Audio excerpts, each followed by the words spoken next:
ஒரு சில மக்கள் ஏன் தான் இப்படி இருக்காங்கன்னே தெரியல. அவங்களுக்கு பிடிக்கலன்னா ஒதுங்கிட்டு போயிடலாம். தேவையில்லாம ஒரு வாயில்லா ஜீவன ஹர்ட் பண்ணக்கூடாது. இவன் வந்து ஸ்ட்ரீட் டாக் தான். சின்ன வயசுல இருந்து இங்க தான் இருக்கான். எல்லாரும் அவன வெள்ளையான்னு கூப்பிடுவோம். அவன யாரோ கல்லால அடிச்சிருக்காங்க போல. அதனால தான் அவனுக்கு அந்த மாதிரி அடிபட்டு இருந்தது. ஸ்டார்ட்டிங்ல அவனுக்கு கொஞ்சம் முகம்லாம் வீக்கமா இருந்தது. இந்த வாயாண்ட ஃபுல்லா கிழிஞ்சு தொங்கிட்டு இருந்தது. எனக்கு ரொம்ப கஷ்டமாயிடுச்சு. இதுக்கு மேல விட்டா அவனுக்கு சேஃப் இல்ல அப்படின்னு சொல்லிட்டு நேத்து நைட் ஒரு 10:30 மணி இருக்கும். ப்ளூ கிராஸ்க்கு கால் பண்ணியிருந்தோம். சும்மா சொல்லக்கூடாது. கால் பண்ண ஒரு 10 மினிட்ஸ்ல அவங்க வந்துட்டாங்க.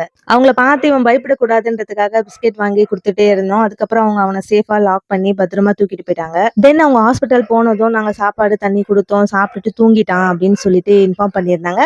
அதுல ஒரு வீடியோவும் அனுப்பியிருக்காங்க. அந்த வீடியோவ நான் லாஸ்ட்டா அட்டாச் பண்ணியிருக்கேன். உங்களுக்கு டாக்ஸ் பிடிக்கலன்னா நீங்க அவங்களுக்காக எதுவுமே செய்ய தேவையில்ல. பிஸ்கெட் குடுக்க வேணாம், தண்ணி வைக்க வேணாம், எதுவுமே பண்ண வேணாம். பட் தயவு செய்து அவங்கள ஹர்ட் மட்டும் பண்ணாம இருங்க. அது போதும். இந்த உணர்வ கண்டிப்பா ஒரு டாக் லவர்ஸால மட்டும் தான் புரிஞ்சுக்க முடியும். தயவு செஞ்சு ஸ்ட்ரீட் டாக்ஸ கஷ்டப்படுத்தாதீங்க. ப்ளீஸ்.